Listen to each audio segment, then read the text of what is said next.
Okay, so today, or for this conversation, we wanted to talk about gluten because it's just so intimidating in even just having the idea of doing gluten-free, but also why do gluten-free in the first place? And I think this is a really big topic of conversation in both of our offices. I would agree with that. People are resistant to going gluten-free because I think it is intimidating, but yet very important for your health to go gluten-free. Yeah, let's just talk about that for just a couple of minutes. Is that because in my office, we do a lot of allergies and people want to be treated for gluten so that they can eat gluten, right? So once in a while you'll find someone who really can get away with it, a little bit. But I always say, well, let's treat you for gluten, because if you inadvertently come across it, if you're eating out and it's, some contamination, that you don't have a huge adverse reaction to that where you could totally go into brain fog or gut distress or whatever. But ultimately, gluten is not a good food for our body for multiple reasons. So let's just go, talk about that and then really put a perspective on doing gluten-free. Okay. All right. So I think there's a difference between, are you ready? Yeah. I think there's a difference between allergy reaction to something and eating something that's not good for our body. The allergy reaction is a certain immune system response, whether it's a histamine, leukotriene, whatever kind of immune cytokine response that causes inflammation, and wherever you happen to feel that inflammation, whereas gluten is not really a food, at least in our culture. Wheat that has gluten and gliadin is not really a food in our in the wheat that we get in this country. And just to make a point, gliadin is one of the proteins. It's also a protein as well in gluten. In fact, the one that most people are more reactive to than gluten. But I wanted to make that point for people who didn't know what gliadin was. Oh, okay. Right. Good idea. Yeah. So, agriculturally, wheat in this country has been so manipulated that it's been manipulated for optimizing yield and fast growing for the food chain supply. But it's been manipulated to the point that our body can't recognize it, break it down, absorb it as a food. So it's more like a toxin for our body at this point. So the other, go ahead. You were saying, so completely different than an allergic reaction. We're just talking about the fundamentals of the proteins in wheat. Right. So exactly. And also at this point, most of our wheat is GMO. Right. At this point as well. So there's those two components to wheat, or any grain that's gluten, gliadin based. Okay. And then the GMO factor for those that aren't as familiar with the GMO is the genetically modified, but it's genetically modified very specifically to with what's called a BT corn that is grown to prevent weeds from growing in the seed, from the seed itself. So it's a chemical based seed. Right. It's like spraying. It's what you would do. Basically, it's the equivalent of spraying the crops. Okay. As an herbicide. And, and that's, would be another whole tangent of how that affects our body, our hormonal system and all. But for another time. Yeah. So, so when we eat gluten-based wheat with the idea that you can't digest it, so what happens to it? In your gastrointestinal tract, it does get broken down to some degree, and what it does is it causes inflammation in your gastrointestinal tract, and then affects the the gut-brain barrier. I don't know if the term leaky gut refers to the cells, the junctions of the cells that should be somewhat tight to prevent us from absorbing things we shouldn't absorb. And only allow what we should be absorbing to pass through those cells into our bloodstream of the rest of our body. So, so when we eat something that causes inflammation in our gastrointestinal tract, whether we feel the inflammation or not, it's occurring. And so it then opens up the spaces between those cells and things get absorbed that shouldn't get absorbed. So we're talking about undigested foods. We're talking about toxins. We're talking about bacteria. We're talking about yeast. So those are things that would never cross that gut barrier if there wasn't a gap from inflammation in those cells. Okay. Right. And then from there, you have an inflammatory process that, on one side of that spectrum is autoimmune processes, and on the other side, it's just kind of gunking up the system, so to speak. But either way, it is having an effect, whether it's an immediate effect or whether it's a long-term effect. Like you said, some people can get away with it. There's very few people. I think there's a lot of people that think they're getting away with it because they don't have immediate symptoms from it. Right. But it is causing disruption, inflammation in their body. Yeah, and what we know now is and what we know now is what happens in the gut happens in the brain. So we're messing with our brain as well as our gut. So with the challenge, so just on a baseline, we really should all be working towards being gluten-free. And I know you and I have been gluten-free for a long time. So we've kind of, not only for ourselves, but with our patients, have gone through the challenges of figuring out what makes it challenging, what makes it easier. So what you were saying to me earlier, that you really felt like it's not as challenging as you think it is. Yeah, there's a lot of options out there now. When you and I were gluten-free, I'm talking 10 years ago at least, right? You didn't have the options. You just didn't do that. You just didn't eat that food group anymore. Right. Now you do have a lot of options. You do have to be careful because gluten-free doesn't mean healthy. You can get gluten-free pretzels, things like that, which have a lot of cornstarch and, as much sugar as anything else has in it. So you do still need to keep in mind that healthy is healthy, gluten-free is gluten-free. But there's a lot of options. There is pretty good gluten-free bread.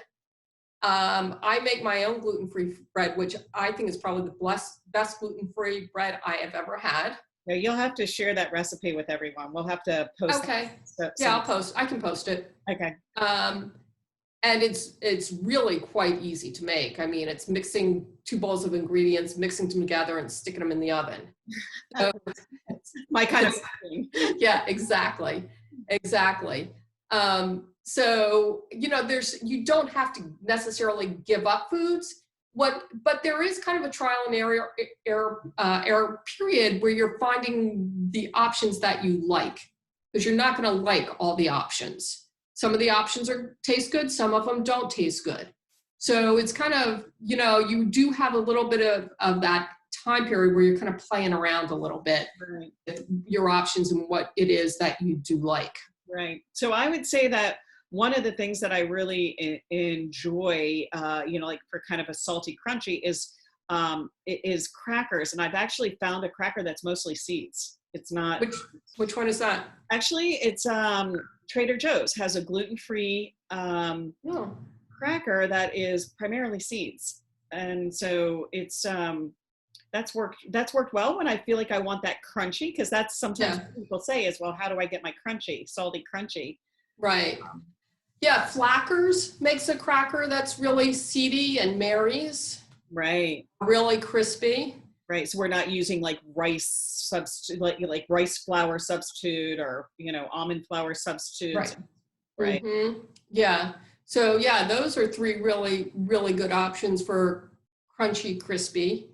If you want that carby, crunchy, crispy, I mean, you can do, vegetables that are crispy, but you're not going to get that like carb type feeling. Right. You would get from crackers. Right. And the 2 things that people, for me, that I hear the most is bread and pasta. Right. And there are some really good options out there. Ancient Grains makes a really good organic quinoa rice combination. And that's a good, if you know, like, not recommend it for, you know, every day, but that, you know, No. what I had to get to, because I love carbs, Yeah. I had to get to is that I do pasta. It's going to be, you know, maybe once a month. And I know that might sound like a stretch right now, but the reality of it is I also can feel the fatigue after I eat it. So I'm making a choice, Oh, you know, I'm making a choice for a really carby, you know, meal that I'm going to feel some fatigue from either right afterwards or the next day. So, you know, but it's a conscious choice as opposed right. to not knowing why I'm fatigued. Right. Yes. And then I've also, I can't remember the brand name off the top of my head, but a chickpea pasta I found that's really Oh, yeah. good. And then they have the lentil pasta. Right, right, right. Okay. Yeah. And then you can also do like the shredded zucchini I noodles. do that. I do. That's really good. Yeah. I have a really, really inexpensive little white hourglass that has 2 different sides shredder on it. I take a zucchini and I shred it Oh, through it. So uh-huh. it's cheap, it's easy. It takes a few minutes to shred a few zucchini, which is plenty for a bowl of pasta. Yeah. Spaghetti squash. Spaghetti squash you can do. Yeah. And I mean, all of those you can also buy shredded. It's going to be more expensive. Right. You know, they're readily available. And I was really shocked. I kind of resisted the whole zucchini noodle thing, thinking I wasn't going to like it. It wasn't going to like eating pasta. And it was really good. Yeah, yeah. Really good. So what about the biggest thing that I hear, and as you know, I travel a lot with teaching and so on, and just traveling. You know, I have a lot of patients who say, well, you know, I find it hard to eat gluten-free when I travel, and I have a lot of experience in that, and it's not as hard as it seems at It's all. Now, not. you might get some like you know, breaching, like if someone's celiac, that's not recommended unless they have a gluten-free kitchen. But essentially, a lot of times what I do is I'll do a protein with 2 vegetables, and I just make sure that if I'm getting fish, that they don't bread the fish. You know, it's pretty simple. And if I want to keep it even more simple, and I don't want any seasonings that might have starch in them, like a gluten starch in them for thickening it, is I just even have salt, pepper, you know, and cook it however they're going to cook it. Yeah, I think that, and you can always do a salad with some kind of protein on it. True. It's always that option. And I think that it's so common now that restaurants are so used to hearing that they something needs to be prepared gluten-free. Right. That they have no. Right. They have an entire menu. They are perfectly happy to do it, and they're experienced at doing it. And the thing you have to watch out for is I found in some restaurants will use the term gluten-friendly. Oh.